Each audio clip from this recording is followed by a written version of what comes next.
Searching for local businesses in Northwest Arkansas just got easier.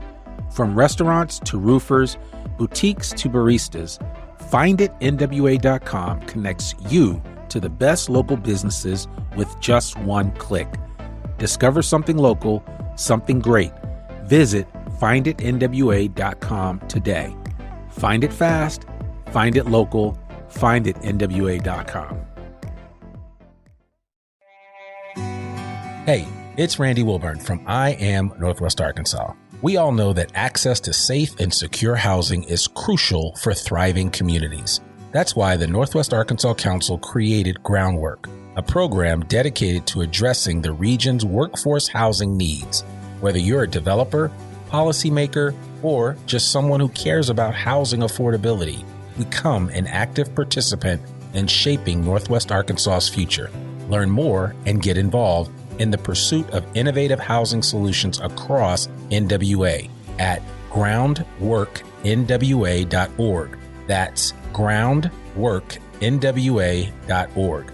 Groundwork, building the foundation for a better Northwest Arkansas.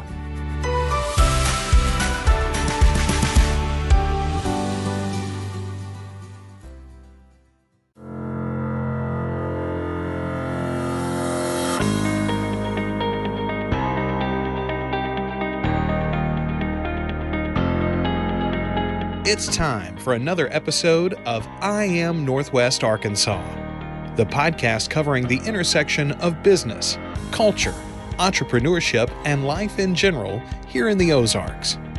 Whether you are considering a move to this area or trying to learn more about the place you call home, we've got something special for you. Here's our host, Randy Wilburn.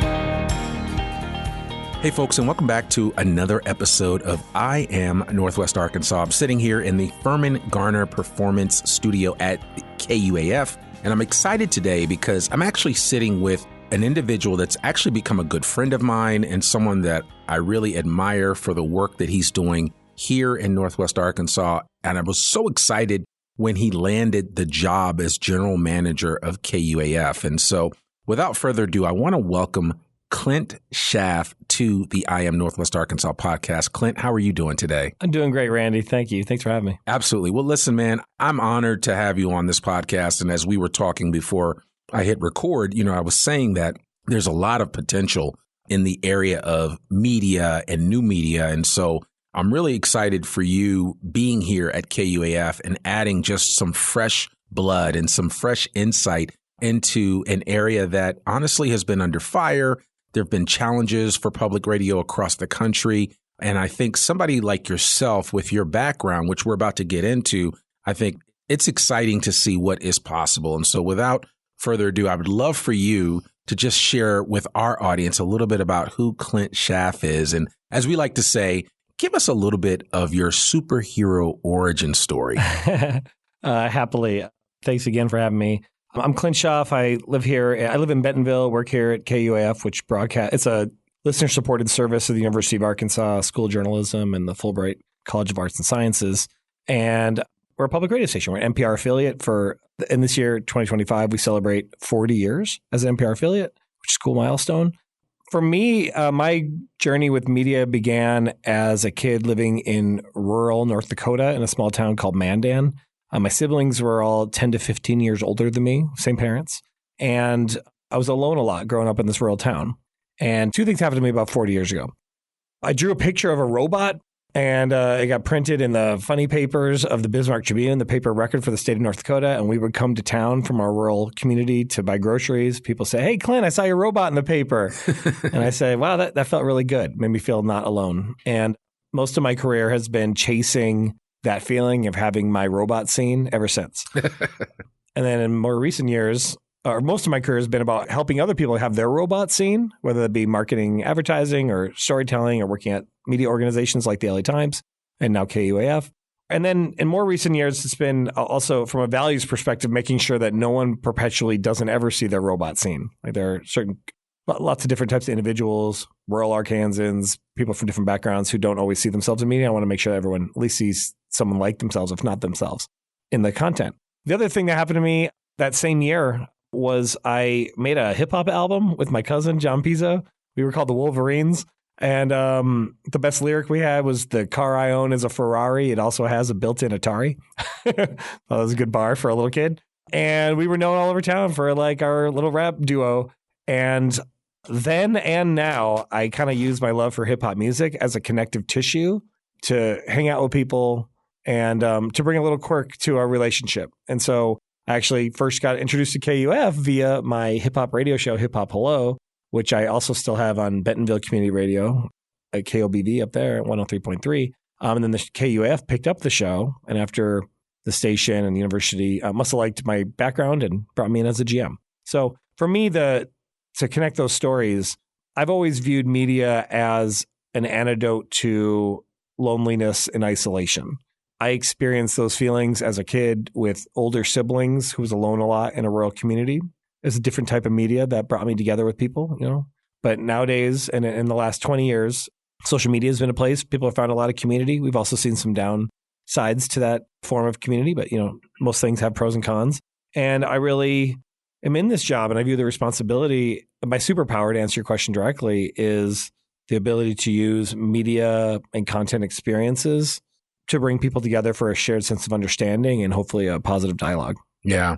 No, I love that. And you know, as you were speaking about that, I've always considered KUAF to be a beacon of not just information, but also hope for those that are living in rural parts of the area. I mean, you know, I think when I first did an episode on KUAF several years ago with Kyle, you know, we were talking about the amount of wattage that came from the antenna and how far it could reach. And, you know, I've talked to people down like Russellville that can get KUAF's audio. And so I think it's interesting that, you know, sometimes we think, oh, well, it's just for this area here in Northwest Arkansas, but it reaches further. And that's the thing about terrestrial radio. It reaches further than you think it reaches. Yeah. Thanks to the listener support and the support of University of Arkansas, we have strong wattage, great towers. We pay for those. You know, we have a lot of fixed costs tied to that. And we are able to reach something like 15, 16 counties of Arkansas, plus several counties in eastern Oklahoma and southwestern Missouri. And so I really feel like we are, in many ways, the connective tissue of the region. You mentioned Kyle. You were referencing, of course, Kyle Kellums, our longtime beloved host of Ozarks at Large. He just celebrated 35 years this week of hosting that program. And Kyle really sets the tone for what we do at KUAF, but it's more than him as well. We really, over those 35 years, over the 51 years of the station, having a news organization with the gravitas and ethics and rules of an NPR, with the support and the relationships with the university, the flagship university of the state, we have a really good pulse of what's happening and what's been happening over many decades in Northwest Arkansas and the surrounding areas. And not just what happens with the championship basketball team or the giant, largest company in the world and their IPO and all those great stories, but also just the human stories of the region. And there are a lot of those. Yeah. The person in Jasper, the person in Eureka Springs, the person in Centerton, the newcomers from the coast that are coming here for work opportunities. And we have it all through Ozarks at Large and throughout the day through spotlights like Community Spotlight. And we're doing really great work. It's something to really be proud of.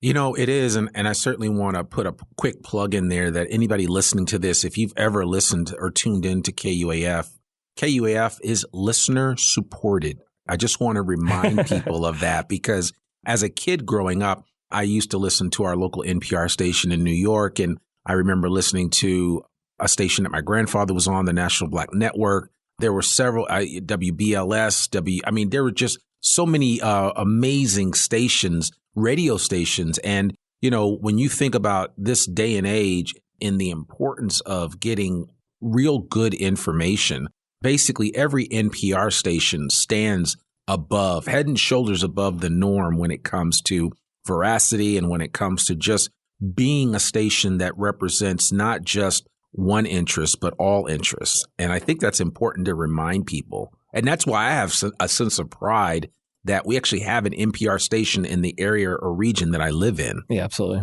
Yeah, I can speak on that, the financial model, as well as some of the challenges and opportunities around that. First of all, like maybe something worth knowing is that the difference between KUAF and NPR. NPR is its own organization. It's a nationwide public radio network that serves America. And stations earn and the distinction, and then they pay for programming from NPR. KUAF existed before its affiliation with NPR for 11 years. In those situations, you either have local programming or you partner with, find programming one way or another. Yeah. Music often because it's more affordable to put on the air. We aren't creating a lot of programs. So if someone has a critique of an NPR program, that's valid, and we love to hear it, and we want to valid. We're always making programming and decisions are made locally, though. A show may be created in Washington, D.C. or L.A. or New York, any place where there's a big public media audience. But we're making a decision on what to air here, and we take that really seriously, and we love feedback, critical, constructive, and otherwise. One of the best ways of feedback is with your dollar. Over 60% of our revenue comes from membership donations. We love contributing listeners, especially when they can commit on a monthly basis, even if it's a very small dollar number, because we can budget against that. Someone does $5 a month with us, we can bank on that $60 and make a decision on an expenditure. We also love one-time donations, if that's your preference.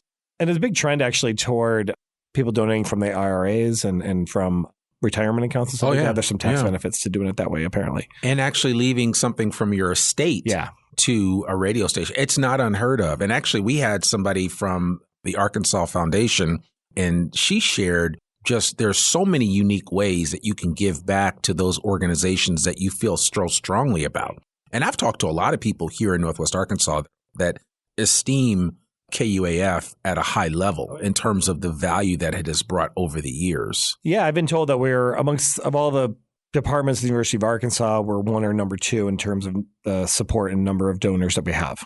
So we're definitely proud of earning that. So that's responsible for 60% of our revenue, more or less. Underwriting, which is a way of businesses and organizations sponsoring the content, and a great way to reach our high household income, highly influential, highly informed audience with messages that they're not advertisements, so they don't really beat you with the head with a big call to action. In fact, we can't have big calls to action. Yeah. And so we think those are really effective for businesses in the area.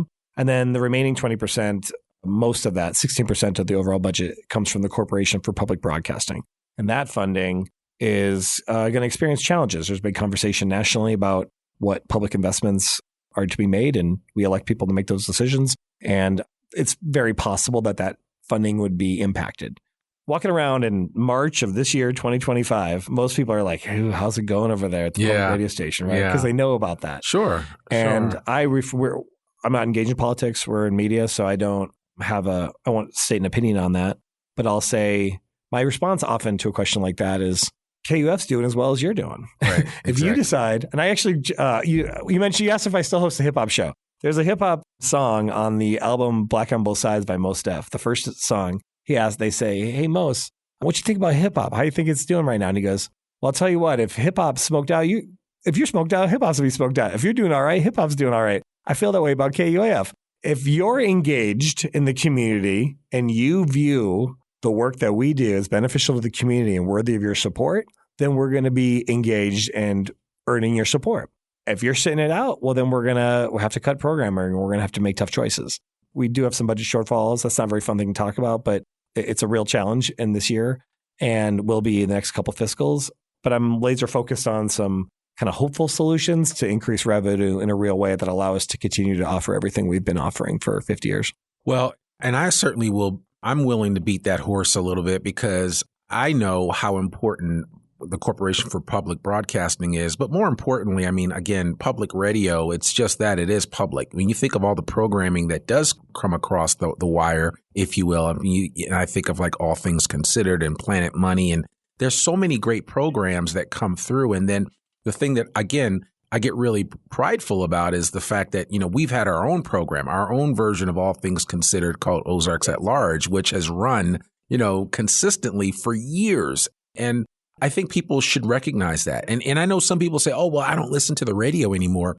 I've had so many of my friends subscribe to the Ozarks at Large podcast because it's like, okay, well, then, yeah, you can time shift your listening habits. You may not have time at 12 noon or 7 p.m. or anything like that, but you can listen to it whenever you want to, on a run, feeding the dog, walking the dog, washing dishes. I mean, there's all kinds of options and opportunities.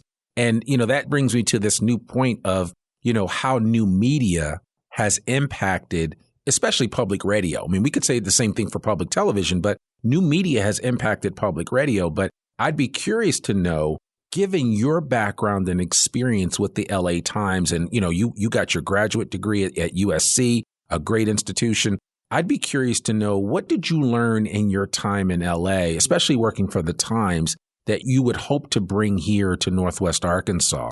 Yeah, I mean, a broad answer, and then I'll share a couple ideas of things I want to do here, is not to do what worked in one place in another place, because the situations are always different. You're operating from different strengths and you're operating with different limitations.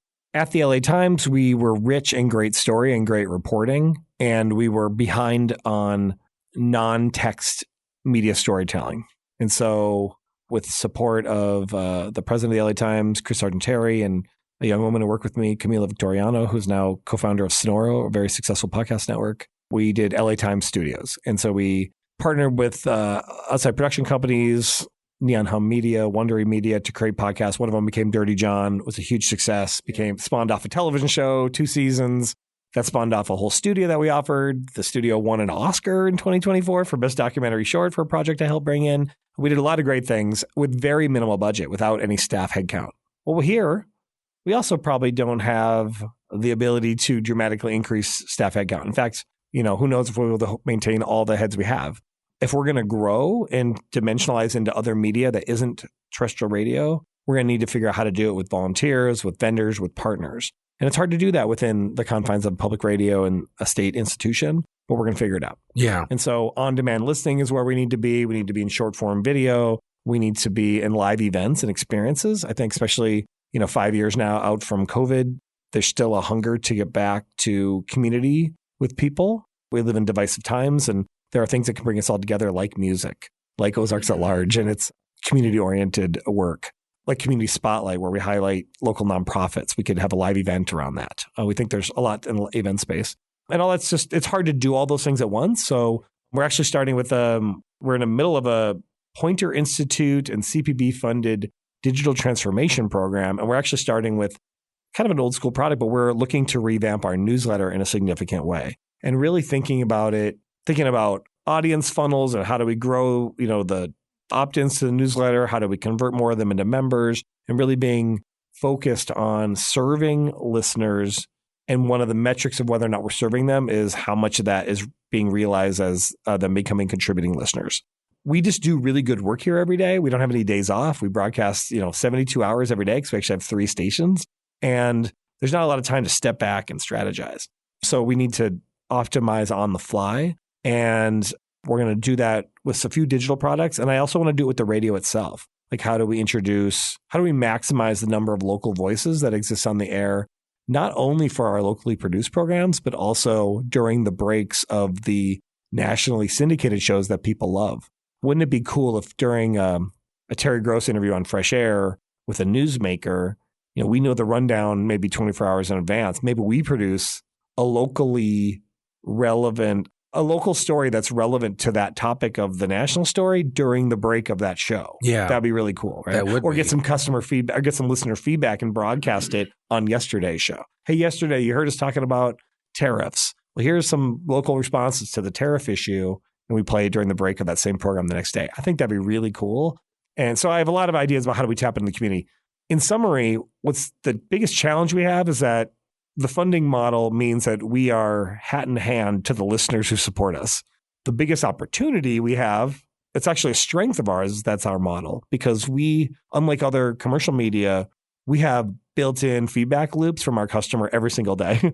And so I want to lean into that challenge and really focus. We've always been really focused on the community. That's our whole reason for existence. I think we could even do better in terms of creating structures to listen to and prompt more ideas, genuine ideas, experimentation with the audiences we serve, and then measure them and see if they were working. More rapid iteration of what we're doing here. Public radio audiences are known for not wanting a lot of change. They hear like the same, the go-to show is on noon on Saturday. If you change that thing, we're going to hear from it. Well, I'm here to introduce a little bit more change, but controlled change, nothing chaotic. But I want to say, hey, we're hearing from a lot of folks that they want to hear the Freakonomics show that WNYC offers, and we don't offer it right now. Let's try to get it on the air. And that means something else might not be on the air for that period. So how do we do that? How do we optimize our music programming to really support the local music ecosystem and bring forth all the great music voices in this burgeoning creative capital. And so, yeah, I'm really excited to take it all on. Well, yeah, no, I agree with everything that you just said. And I think it's a great idea to really kind of lean into that area of like, building a stronger email list. In the e-commerce world, the common phrase is you get rich with the list, right? And and the reality is that a lot of people think, oh, well, email is kind of old school and long in the tooth, but it's not. People still check their emails. Yeah. People still get upset when they get spammed with stuff they don't really want. Right. But then when you do get things that you want, you're excited to read them. You're excited to engage with them. And so I would certainly encourage you. I think there's a lot that KUAF can offer on the email side of things to really keep listeners engaged and to introduce KUAF to a new generation of listeners, right? Because I know that, even as like Edison Research just came out and said that one of the fastest growing areas of podcast listeners is between the ages of 12 and 24. Question would be is how do you translate that into generating some more listeners for KUAF in that demographic? Because that would be huge. Right. And that's how you can kind of keep the process going.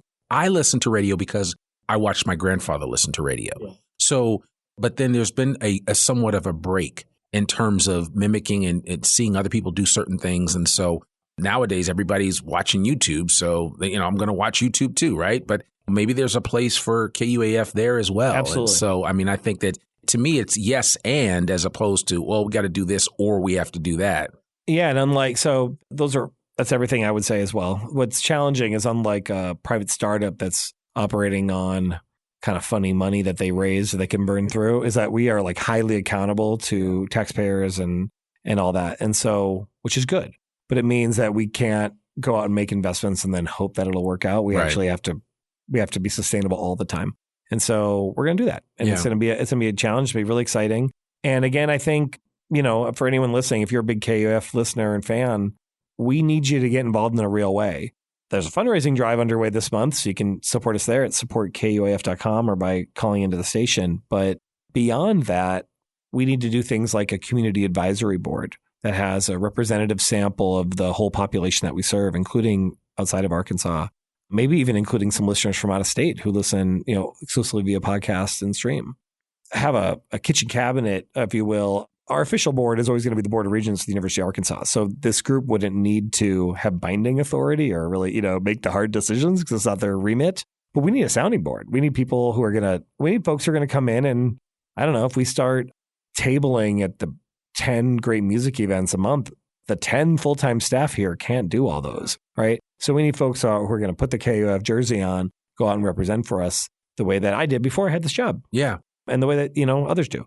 We just need more of that. And I think people believe in what they themselves help create. And maybe we could do better about inviting more people to come in and create with us, literally and figuratively. Yeah. And I think that's great. I've been a KUAF apologist. I'm a fanboy, have been for the longest time since I got here. Because and I think I told you this, but when I first moved here over a decade ago, one of the first things I did look for is, do we have an NPR station here? And when I saw we did, I was like, yes. Yeah. So, and then with a show like Ozarks, it's like nothing really like it. When I first moved here, it's been just under 4 years. I shared the story yesterday at the celebration of Kyle's tenure here. I listen to Ozarks every day as a podcast, and I typically found myself emailing most of the newsmakers who were interviewed. So I'd hear about whatever, probably my first exposure to Randy Wilburn was probably an appearance on Ozarks at Large. That's who I would figure out who to follow on social. It's who I'd figure out how to email about, who to follow, what websites to visit, was often prompted by Ozarks at Large. And I had the region pretty well wired and networked in a short time, in large part thanks to Ozarks at Large. And I think that show and this network does that for, the 40, 50 people who are moving here every day for a lot of us. And there's got to be a way to turn that into revenue, but it's also, I want to even do that better. I think just by providing better service, we're going to see the returns for the community. Maybe expounding on the idea I shared earlier, I don't have a name for this yet, but I'm really looking to create like a volunteer network of listeners throughout the 20-ish counties that we serve, where right now we've been doing these community coffees, as I think Randy. So we show up in Eureka or Berryville or Bentonville or Fayetteville or Springdale we should partner with a coffee shop. You can come get a free cup of Joe and then give us some feedback on the station and how you feel about things. That's been great. I want to get to the point where we have somebody who wears a KUAF jersey as a volunteer in one of those communities, and they're hosting it without us. Like they're just holding, we give them some discussion guides, maybe. Hey, here's some top stories from the last month as selected by listeners. And here's some questions that you could guided discussion. And we'd love to hear that feedback and air it like a true community station. And I think we can get there. I do too. Super excited about it. And one of the markers I have, my team, I don't know if they're on board with this yet because I haven't communicated to them, but like one of the markers would be how many and what percentage of the voices on the air are local voices. We're really proud of that syndicated national public radio content. It's excellent radio and certainly cost effective to the taxpayers of Arkansas, the taxpayers of America, to borrow a program that's created and pay versus pay tons of money to create it and ourselves. That said, I'd love to have more local voices on the air. I love it. I love it if every hour you heard 3 people from 3 different counties saying who they are, something about the community, some reaction to a story, some original thought, or just a station ID revealing who they are and why they listen. I think I want to scale that up as much as we can. Yeah, I think that's huge. I mean, I know I'm always blown away when people come up to me and say, hey, I just heard you on the radio. Yeah. And I'm just like, since my affiliation with the station, which has been more than about a year and a half now, I think it's been really cool that people, you sometimes think, oh, well, nobody's really listening, but people really are listening. Oh, yeah. And it's more of a situation of putting an apparatus in place to kind of collect the feedback from those individuals. Because like you said, the feedback loop is important. And I think there are certainly with technology nowadays, there's so many different ways to be able to do that. But I got to attend one of the listening events at Red Kite Coffee up in Springdale. Shout out to Red Kite. It's a great coffee shop. But that was a really great experience. And there was a number of people that turned out for that event. And I was like, yeah, these need to be happening more often than not. And you're right. It would be hard to commit all of the resources internally that you have to that because you still got to run the station. But if we can get people that are local, that have a passion for public radio and also just want to give back in a way, then that would be certainly one way to do it. And I would challenge anybody listening to this particular podcast, if you think that's you need to reach out to Clint. Yeah, hit me up. And you need to reach out and we'll make sure all the information's in the show notes so you can connect with him directly. But I think that would just be one way for you to help support NPR. Because I always tell people, and more specifically KUAF, I tell people sometimes we don't have enough cash at the end of the day to give, but you have your time, you have your talent. And so there are other ways that you can give in addition to, helping to raise money. And I will say this, regardless of when this podcast episode comes out, we're recording this in May of 25, March of 25, but every month is a good month to give to public radio. So I would encourage you to seriously think about that. Yeah, it's like a gym membership where I don't know about y'all. I'm a member of a gym. I pay a monthly fee. Some months I go. Yeah, it's okay. It's okay. Well, this is a gym for your creative muscles, your connective muscles, your anti-loneliness and anti-isolation muscles. And, so put in $5 a month to be a part of the club, and you can come in and out as your time permits. Yeah. In a more meaningful way. But we reach a lot of people. You're making the point about, does anyone listen to this thing? Yeah, lots of people are listening. At any given time, there's at least 25,000 people listening, and often as many as 75,000. We have a potential listening audience of 750,000 in the region that we serve. These are real numbers, right? And it's all relative, right? Are those the same numbers? Is that as large as the LA Times region? Nope. But we're a smaller market. And so we're reaching a solid percentage of the people in the market. We're competitive with the commercial radio stations in the area. And we're not competing with them, but I'm saying we rank with them and reaching a lot of people. As someone who's created podcasts in and out, some professionally and some, kind of underfunded versions of my own, it's hard to get audience. There are some really good podcasts that have, 80 monthly listeners. We don't have any shows that are getting 80 listeners. Like anything that gets on KUAF is reaching 5-figure audiences, 25,000 to 75,000 listeners. And that is significant for a voice to be heard. Yeah. And there are shows that we work with that nearly, if we did the math, 98% of their audience is through their appearance in Ozarks at Large, and very little of it is through their actual podcast. That's all right. Right. And so we want to continue to do that too. I think public radio is always trying to figure out how do you create more content that's representative of the community without dramatically having to scale up staffing. That's a challenge. And we haven't figured that out either. But I love the idea of there being some rural reporter voices in counties, on the least populated counties that we serve, but so that they pop up in the air more often than they do. We're unlikely to have a staff person that's going to couch out there. So they'll go out there for a major story. But one of the things I know about rural America, I grew up in rural America, is you don't only want when there's bad stuff. You know, you don't want to just hear about the bad water or whatever. You want to hear about like all the great people in the community. Sure. So we're going to have to get those stories from you all so that we can make sure that as many as 750,000 people in Northwest Arkansas, Arkansas River Valley, southwestern Missouri, and eastern Oklahoma have an opportunity to hear it. Yeah. And I think half of it is just building it, right? And creating an opportunity for people to lean in and be like, oh, well, yeah, KUAF has that apparatus where you can actually call in and record a short story and they'll edit it and air it, when, That's right. under the People Talks program. Right, so, right. Something like that. So there's a lot of really creative ways I think that can do that. You have a background. You taught at the University of Southern Cal. You also taught at University of Arkansas in the journalism department. I remember coming and actually speaking to one of your classes, which was fun. What educational initiatives, if any, do you hope to implement or expand at KUAF to kind of foster, not just media literacy, and we talked about it a little bit, but community involvement from an educational standpoint? Yeah, absolutely. I mean, we are not just have a relationship with the University of Arkansas. We are the University of Arkansas. Like I am a member. I'm a staff member. My email address is schaff@uark.edu. And so we are one and of the university. So we're, by definition, contributing to the land-grant mission of the university of educating, Arkansans by providing high-quality programming rooted in facts and in great storytelling. So there's that at the essence of who we are. Additionally, as part of the University of Arkansas and nested within the journalism school, we provide internships and other opportunities for students to work and train at the station. We are helping all kinds of majors, but a lot of journalism majors, prepare professional skills for their future careers.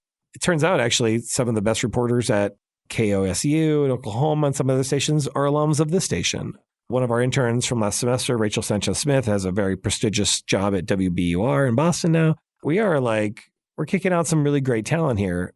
Shout out to BUR is a great station. Yeah. It changes all the time. And so that's, you can't carve rotten wood. So that means the state of Arkansas has some smart cookies and they're showing up in the university, and then some of them are ending up here at the University of Arkansas's flagship NPR station, KUAF. We're really proud of that. But like this semester, we have 4 great interns. They're not paid this semester. We'd love to pay, but we have a budget shortfall. So because they're not paid, I got to make sure it's an educational experience. Sure. So maybe half of their time is working in mentorship under a professional here at the station. Quarter of their time is working on an individual project, creating a flagship project that they can take with them as they progress their career, like the Eagle Scout, if you will, of radio. And then the other quarter is a shared learning experience. So I have speakers coming in and staff. And the truth is, these 4 interns, I'm hearing from staff who've been here for years saying, man, I didn't know how I've never been in the technical room. No one's ever given me an orientation. Sure. These interns are really getting the whole 360 look at everything that goes into a radio station. It's been very helpful for me too, being relatively new to radio. And I hope to scale that out more. We have some initiatives that are underfunded. One of them is podcasting. One of them is KUAF Live Sessions, which is our answer to NPR Tiny Desk, where we host concerts. Every time we do one of these initiatives, if there's not revenue tied to it, it's costing us money and it's no revenue's coming in. That's not great. So I want to, A, go out and try to find revenue and underwriting, but B, try to keep the costs low by employing as many students as possible and giving them a great portfolio project. So when we were interviewing a national touring band who's playing at the AMP or at George's, and we're going to do our version of a Tiny Desk called KUAF Live Sessions, let's have students do all the production for it. And they have that great clip that they can use as they seek further employment. And it's a great resource addition to add to their resume. So and it's a lot of fun that way. Absolutely. And it also gets to the point you were saying about how do we get more, people like under 50 to listen to public radio. Well, a good start is to have them work on the radio and hear themselves on there, right? I think our NPR hosts actually are of varying ages. It certainly isn't like a seniors only situation, but we could always do better about making sure that young people hear their peers on the radio, not just as hosts, but also as the subjects of stories, and not just when things are not going great, but also the quirky stories of, individual newsmakers, people who are just doing notable things. Whimsy, fun stories. You mentioned a study earlier. I recently had the opportunity to look at a great study from an organization called Greater Public. It's called the Researching Unmet Needs Study, and there were many great takeaways. One of them, the most concerning one, was something like 1 in 10 people are familiar with public radio. It's pretty concerning. The greatest and most exciting finding of the main 5 takeaways was that like 10 out of 10 people want what public radio is cooking. Like they're seeking fact-based information. They're seeking common content experience with their neighbors that isn't driven by an algorithm meant to incite them. Yeah. And this is not, that's meant for all sides of the political spectrum, that comment. They want music that breaks up the difficulty of the news cycle. We offer that too. So when people are introduced to it, they're like, I want that. That sounds really cool, man. Someone should invent that and be like, it's been invented. We've been doing it for 51 years here. Right. And so I think we just have to do a better job of marketing it out there. It says something. We don't have a marketing lead, well, no wonder not everyone knows. The radio is our best place to market because we do have a substantial number of listeners. I guess all y'all listening to this, if you're a KUAF fan, you're now our new head of marketing because we need you to go out and tell more people about it and, evangelize on behalf of the station. Jump on your Canva, create some story posts for them and share them out and tag KUAF in it. And so that's how you can certainly take advantage of it. So I do that. Even before I knew you, before I was in this post, I'd hear an episode of I Am Northwest Arkansas that spoke to me, maybe taught me about part of the economy I wasn't familiar with or something like that. And I'd be sharing it not because we had a business relationship or anything. Maybe I'd met you or hardly knew you, but I thought the content was valuable for me and it might be valuable to others. So if you're finding value, if anyone listening is finding value in anything that KUAF does, share it with others so they can garner that value as well. Well, I always say sharing is caring. So you've got to do that. Listen, I certainly want to ask you, and you alluded to it earlier, but where did your hardcore affinity for hip hop come from? Because you're a bigger hip hop head than even I am. And I grew up in that era. I mean, I remember Grandmaster Flash and I grew up right near the Sugar Hill Gang and I actually went to school with Master G's brother, Leo O'Brien, who actually passed away a few years ago. And he played the little brother in, what's the movie? The Last Dragon. Wow. He played the little brother of Timok, the guy that was the star of The Last Dragon. But anyway, it's a little connection there. But yeah, I mean, I knew Sylvia Rohn really well, and her sons and I used to hang out together. And Sylvia Rohn was part of Sugar Hill. She produced the Sugar Hill Gang. She's like the OG of that whole era. But I remember that, and that was like 1979. And I know I'm totally dating myself now, but you are more of a hip hop head than even I am because I haven't not had a reason to have a Mos Def reference on my podcast, but you gave me one now, and I love Mos Def, and so I'd be curious just to maybe expand upon what hip hop has meant to you. I mean, sure. And by the way, there's plenty of people who are. It's not a competition. There's plenty. Of people no, absolutely not. Absolutely not. I'm not puffing up like that, but I am. KRS-One. Maybe you haven't had KRS reference on here either. He says, I am hip hop. It's similar to the sentiment of the Mos Def quote. Is that like if you feel like you're part of hip hop, you are. It's not. Absolutely. It's not. There's no giant on a hillside that is hip hop that you have to get endorsed by. And so as a young person, that was a badge I picked up. A lot of people, I'm not alone in that, as a young person, especially as an adolescent, that you kind of define yourself through your musical choices. I just happened to grow up, luckily, in a time where there's a lot of really great hip hop, the mid 80s through, the mid 90s. A couple golden eras in there. That was a golden era. Yeah. And then when I went to school in Minnesota, there happened to be a burgeoning hip hop scene there. An independent hip hop label called Rhymesayers was coming up, a group called Atmosphere. They had artists like Dilated Peoples and MF Doom on the label you might be familiar with. Yep. So I learned a lot about business and entrepreneurial success through hip hop and that model in Minneapolis, and met a lot of my good friends just having a good time doing it. Now, as a second half of my 40s type character and a dad to a couple of young kids, my hip hop listening patterns have changed, but I still find hip hop as a great vehicle for music discovery because it's rooted in all the other genres that came before it. So through my longtime affiliation with hip hop, I'm studied in funk and soul and jazz and blues and now pretty much anything can be flipped into a hip hop record. You take a country thing and flip it Enya or whatever you want. And so I love that. And in my show nowadays, I'm more celebrating that more so than playing, just straight DJ Premier boom bap classics or whatever. I'm on the tip of trying to use hip hop as a conduit to learn about other forms of music, a wide variety of forms of music, which I would just define more loosely as soul music. And then also to use that as a catalyst to meet people of Northwest Arkansas. So not unlike your show, I've had a lot of rappers and hip hop folks on my show, but I've also had, former First Lady of Razorback basketball, Danielle Musselman, and I've had Graham Cobb on, who is known for his economic development efforts. And I've had a lot of people on the show who aren't necessarily hip hop, but our conversation about life here was viewed through the lens of hip hop. And then we played songs that were adjacent to the stories they were sharing with me. So it was really fun, kind of a fun interview show using hip hop as a different prompt. Well, and I think that's important to do that because I think, hip hop is more prevalent than ever. Yes. And and it's so funny. It's the other day, one of my favorite jazz artists passed away, Roy Ayers. Yeah. Okay. And I didn't realize that his one song of his, Everybody Loves the Sunshine, had been sampled more than 250 times. I mean, across eras of rap. And I thought that was interesting, but I think that speaks to the bigger question about creativity, and it rests wherever you are. And that's the thing that I like about hip hop. So I really appreciate the way that you've embraced hip hop and that you're using it and kind of creating an outlet and a platform for people to enjoy it and learn from. And that's just my little hobby show. I did as a volunteer DJ, still continue to do. But at a larger point, the music program on KUAF, which you can find, we have classical music overnight, 4 or 5 nights a week on FM.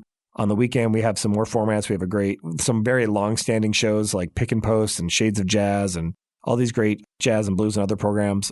Vinyl Hour is a great show we have. Yeah. A really cool show called Natural States where this guy Jay kind of takes field recordings and he plays, themed shows. They'll have a show all about water and all the songs have to do with water, but somehow it works. It's really cool. Very, very Arkansas. And then we have 2 HD channels that play all music content. One is all classical. It's HD2.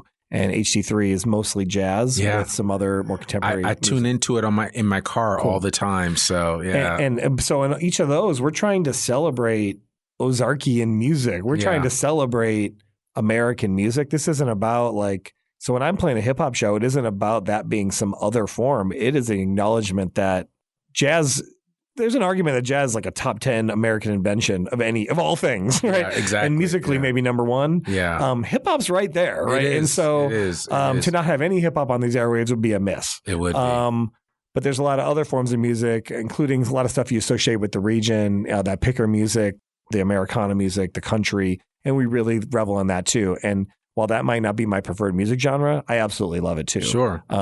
And so I also, when I'm home with my family, not lying here, I promise, we just have it. We listen to the news shows on KUAF during the day when we're for cooking or doing something like that. And then we put on HD3 to listen to that more varied music style from my show on through the rest of the night. Yeah. No, I love that. And yeah, I do too. I listen to that too. I sometimes just have the KUAF app open and I'll have it just streaming. And so that's another way that people can really take advantage of it. Because sometimes I hear, well, what channel, what station is it? And I'm like, well, you can just pull out your phone and get the KUAF app. And then that way you can listen to it. And it certainly gives you another way to access the. Maybe a personal story here. This might be kind of weird, but so I have a 3-year-old and I have a 8-month-old. And, there's a big discussion in the world prompted in a very healthy way by our governor, Sarah Sanders, about limiting cell phone access to children and how maybe being on the mobile device is not good for their brains or good for other things. One of my solutions to that is public radio. Because my daughter's favorite songs are Octopus's Garden by the Beatles and Give Peace a Chance by John Lennon and Yoko Ono. Those are her favorite songs. All right. As long with some kid songs. And if we lived in an on-demand world, which we are pressured to do, we would just listen to 4 or 5 songs over and over again until they're toast. We would be labeled by advertisers as targeted based on whatever they learned about through the songs, and that would happen. But I like the serendipity of this digital radio experience that is delighting us with songs we wouldn't have otherwise known about, right? And so we heard my daughter, there was a pop artist, a Latin pop artist named Rosalia, and not an artist I was previously familiar with, but she came on the radio and my daughter started dancing like it was the greatest thing ever. I was like, so I Shazammed it, found out what it was. Now we know my daughter likes Rosalia's, unique band of Latin pop dance music. All right. We would never have known that if we just stuck to our on-demand listening patterns. And she's only 3, so she's going to change her listens. And I want her to sample all the world that's ahead. And by the way, isn't that true for 46-year-olds too? Right? Absolutely. Like we just have to be baked into and like something. 55-year-olds, yes. You're right. And you're 85-year-olds. discovering something new all the time. It's the only way to maintain some degree of youth and vigor is to continue to experience the feeling of new, right? And new feelings of connection. And so I view public radio and some other forms of media that are being challenged at the moment, including newspapers, as great vehicles for continued personal development and serendipitous discovery and togetherness and cohesion in communities. Yeah. And that word salad I just threw out, it's like all the things that I value. So my purchasing behaviors and what I donate to need to reflect those values or else I'm full of it. Right. Yeah. And so my invitation is for other folks to think like, all right, it's cool that you've curated a whole thing that was tailored to a certain person you were at a certain time. How's that working out for you? Like, do you feel happy? I don't know. Like, are you full of feelings of anxiety and wondering what's going to happen?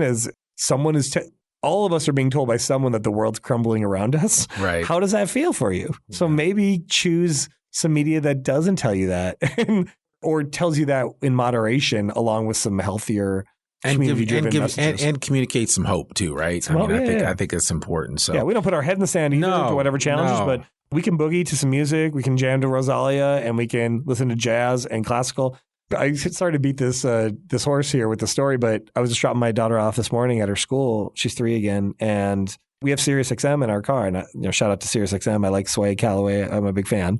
And she usually wants to hear this Moonbug radio. It's like it's a kid station on Sirius XM. But it was still on KUAF HD2, the classical station, from the last time I was in the car. Yeah. And my daughter goes, keep it here. I like this. And I was like, oh, I didn't know you like classical music. Right. And the next song came and she goes, I don't like this one. Yeah. And I was like, okay. We went over to HD3 for a second, listened to jazz. She goes, oh, okay. And I go, do you want to try the classical again? And she goes, yeah, I like that better. And we go back. And I was like, all right. So that's my daughter. It's one, I'm happy that she's making that discovery. And again, it's different than me kind of metaphorically shoving a song down her ear. It's like a nice form of discovery that can only happen through the magic that is radio. Absolutely. I agree with that 100%. Man, you have laid it out for us today and actually given us a lot to think about. And I certainly want to encourage the listening audience for I Am Northwest Arkansas to get active and get involved with public radio, no matter where you are, but especially if you're right here in Northwest Arkansas, you've got KUAF right in your backyard. And these guys have had more than 40 years of showing up and making things happen. And we want to continue to support that so that, we can celebrate another 35 years of Ozarks at Large. And so maybe some of us won't be around then, but someone will be there to celebrate it because there were people that were there at the beginning when Kyle started that aren't around anymore. But here we are celebrating 35 years of Ozarks at Large and that accomplishment. So I just want to encourage everybody listening to please get involved in any way that you can. I'm not necessarily asking that you have to give money, but again, you can give of your time, you can give of your talent. And if you have any ideas, what's the best way for people to reach out to you, Clint, and kind of share their thoughts about KUAF? Yeah, I think email is a great way to start. Again, it's at my University of Arkansas email address, schaff@uark.edu, SCHAFF@uark.edu. Yeah. Also, you can find all of us are really accessible through KUAF.com/contact. We all have our email addresses and nearly all of us have our phone numbers on there. Right. So hit us up. I'll do my best to respond to every inquiry and take it very seriously. And on the financial thing, literally like if $1 a month would go a long way toward, because a lot of the community oriented stuff, we're going to start with members. So the radio is always going to be the top way to respond to folks, but I don't want to dilute the radio product with a community notice about KUAF. I'd rather use that platform to promote the things that are happening in the community. We're not going to talk about ourselves that much. Sure. So if you want to opt into that conversation about KUAF being connective tissue for a growing and dynamic region, I need you to become a member, a contributing listener. Yeah. And it can be at a very small amount. That's all right. I'll add to that. There's some other way. We are not involved in this legislative lobbying effort, but NPR is encouraging folks to support a group called Protect My Public Media, which aspires to let legislators at the congressional level know about the values of public media.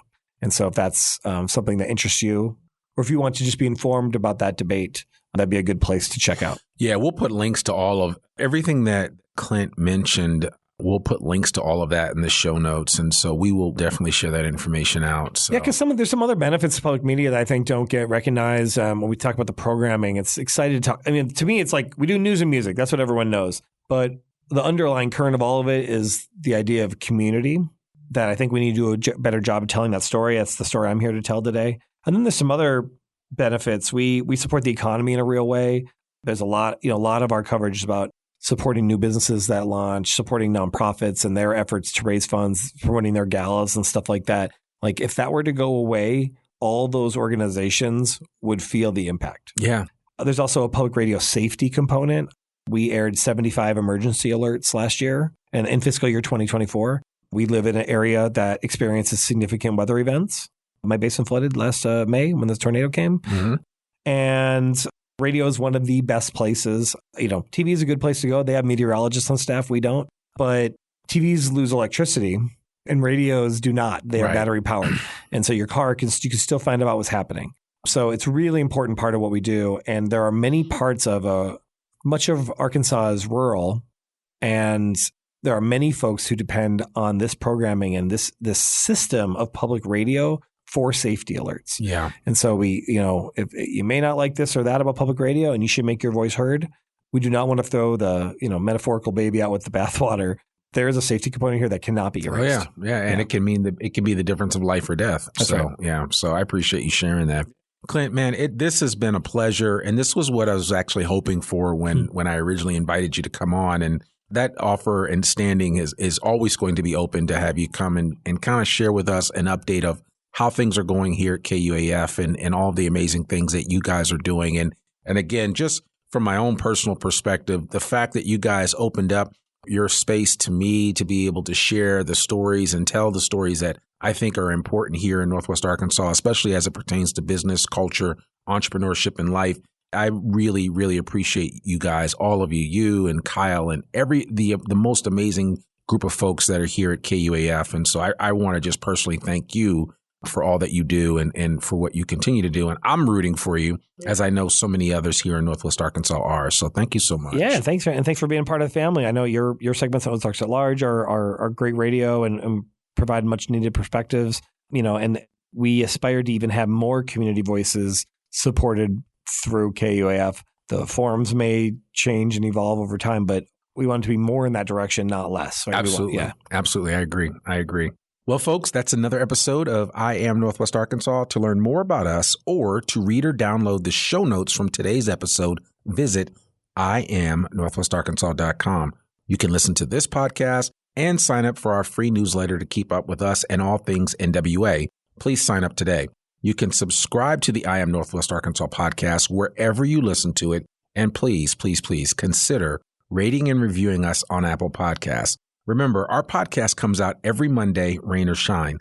I'm your host, Randy Wilburn, and we'll see you back here next week for another new episode of the podcast. Peace.